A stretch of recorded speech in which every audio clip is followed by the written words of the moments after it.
dire que catastrophe lay doon et pour peu que ça dans d'autres pays on a vu que ça juróon na ay catastrophe donc il faut pas également voilà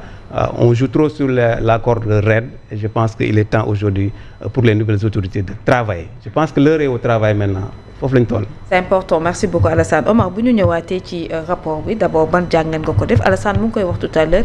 jëm ci li leen di dépenses de fonctionnement yi nga xamante ne dafa exploser ñu gis ko ci lépp dugg ci wàllub achat biens et services bi nga xamante ne nemmeeku nañ ko ci doxalin bi ci premier trimestre bu 2025 bi.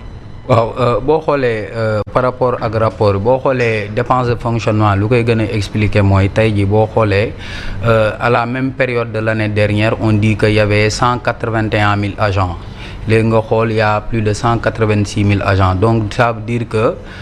bu ñu xoolee ci période bi y a eu plus de 4 000 personnes yoo xam ne nii dañ leen a recruter donc leen lu koy expliquer mooy par rapport aux dépenses de fonctionnement tey boo xoolee c'est parce que y a eu plus de recrutement il y a eu beaucoup de recrutement yoo xam ne nii état bi def na ko pendant ce temps combien de personnes ont perdu leur emploi donc c'est comme si on déshabille Jean pour habiller Paul donc loolu da see bokk leneen li aussi boo xoolee par rapport ak rapport bi da ngay gis ni aussi par rapport à la dette aussi parce que tey boo xoolee xam nga ci biir rapport bi ñoo ngi wax benn dette boo xam ne nii y a plus de 7 entités suivies au premier trimestre 2025 nga gis ñu ne la dette bancaire du secteur est ainsi répartie ñu ne la 504 milliards pour le FERA xam nga FERA ñaata nit ñoo ñaax seen emploi biir FERA. c'est énorme. waaw xam nga ñu fa ñaax seen liggéey bëri na léegi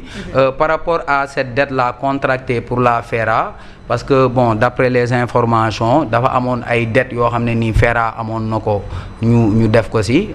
peut-être am na tamit yeneen recrutement yoo xam ne nii def nañ ko ci mais boo xoolee rek rien que pour FERA rek aujourd'hui il y a une dette de 504 milliards boo xam ne nii état bi da ko leb mais jaarale ko ci banques yi te boo xoolee état bi lu mu doon kaas ci rapport mooy audit des finances publiques boo xoolee ñu naan ay lebal nañu SOGEPA xam nga ñu naan la SOGEPA amoon na une dette yoo xam ne nii ay dette garantie la dettu FERA bi tamit noonu la demee c'est une dette boo xam ne nii contractée par l'État pour FERA léegi nag FERA c'est pas une société boo xam ne nii tey xam nga am na société yoo xam ne nii bu fekkee par exemple SOGEPA bu fekkee ni état moom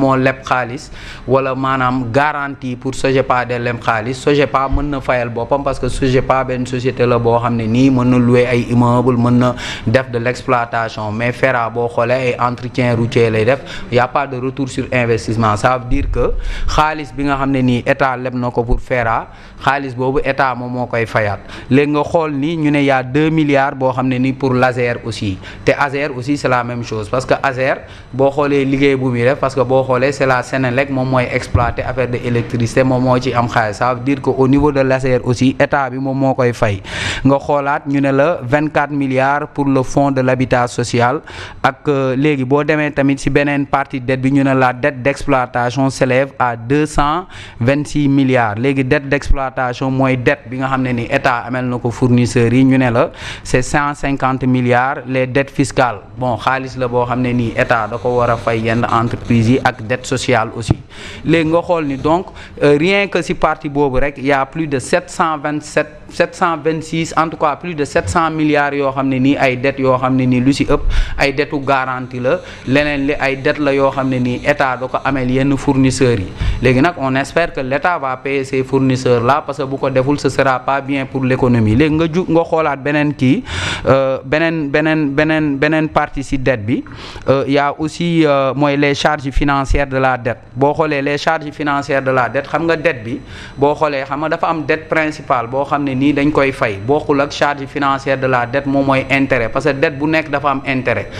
intérêt am commission yow tey ji bu fekkee ni comme état bi da ngay dégg des fois ñu ne la lever nañ ay obligations wala lever nañ ay kii xam na am na société de intermédiation yoo xam ne ñoom ñooy dox loolu léegi société yooyu noonu ñoom day am ay commission yu ñu leen di fay léegi ci biir dette bi tam dafa am ay intérêt loolu rek c'est plus de 200 et quelques milliards donc ça veut dire que ci période sous revue bi rek ci 3 mois yi rek état bi dette bu mu kii rek ça fait ay plus de 800 900 milliards yoo xam xam ne nii ay dette la léegi nag. maanaam bu ñu la déggee ci ñetti weer. yi nga xamante ne ci ñetti weeru atum 2025 bi. maanaam bor bi nga xamante ne jot na ko lépp ëpp na ci 800 et quelques milliards. ëpp na ko waaw ëpp na 800 et quelques milliards. léegi te loolu ba léegi bokkul ak yeneen obligation yoo xam ne nii dañ ko dem lebi sur les marchés financiers parce que c'est différent parce que le rapport d'exécution budgétaire ba léegi mënagul tax ñu am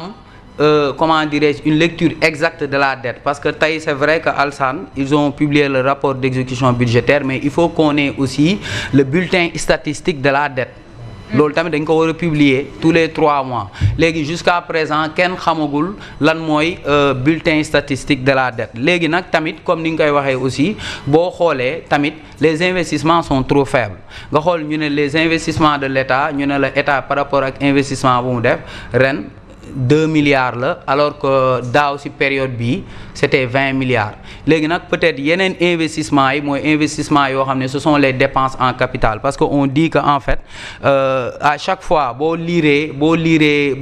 le rapport d'exécution budgétaire fépp foo gis ñu ne la les dépenses en capital ce sont des dépenses d'investissement mais état bi moom ci wàllu boppam lu mu investir c'est juste 2 milliards mais à travers les autres sociétés de l'État peut-être fa la xaw a tane te boo xoolee li ci bëri dafa doon ay pré-projet yoo xam ne nii ce sont les partenaires bilatéraux wala multilatéraux ñoom ñooy dugal xaalis boobu donc ça veut dire que aujourd'hui tey Sénégal nous vivons ci dette rek la ñuy